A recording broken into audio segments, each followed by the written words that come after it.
First of all, this is the Deliverance Church. Tuesday night's miracle night designated.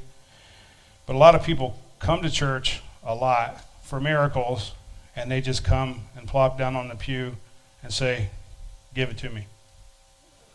Right? And there's no work. So I want everybody to keep that word in mind, work, because it's an important part of miracles. Matter of fact, doesn't the Bible call the miracles of Jesus work? The works of Christ? So anyway, miracles are part of a covenant with God. Okay? There are covenants involved in the Bible. The God of the Bible is big on covenants. If you don't know that, then just read some of it, and you will find out that there's covenants all over the place in the Bible. And he holds you to them. You know, if you make a covenant with God, you better hold fast to it.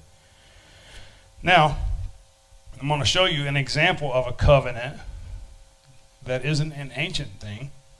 It's something that we're all familiar with and will become more familiar with here in a couple weeks.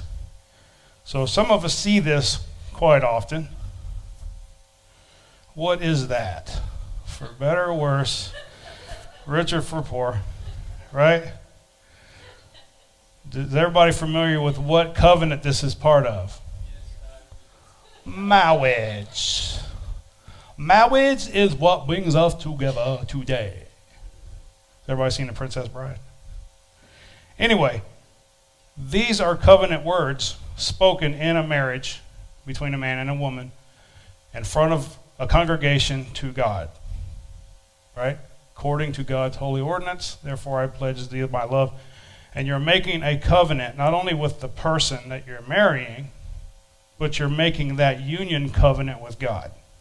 Correct? How many people have known people who have broke that covenant of marriage? Some of us have, right? You ever notice people who get involved in a marriage and then they get married again? Whatever reason that broke the marriage up, whether it's infidelity or money or whatever, you know, some kind of addiction, inevitably that same thing shows up in the next marriage.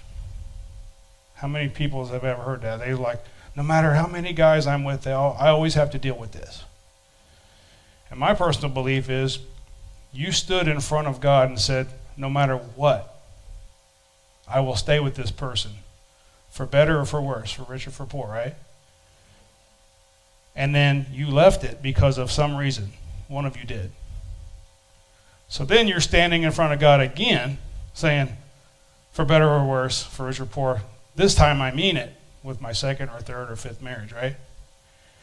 And then that same thing pops back up. And I believe it's because God said, well, last time you told me that, you ended my covenant relation with you because of this, whatever it was. So I'm going to put that back in your new marriage to see if this time you'll really stick to it. That's what I believe happens. Because that's a covenant. You made a promise to God. So the reason why I'm bringing that up is because miracles involve a covenant. It's a two-way street. It involves work, right? You can't just come in and say, God, give me this, and then walk out. There's requirements involved with whatever you just asked for.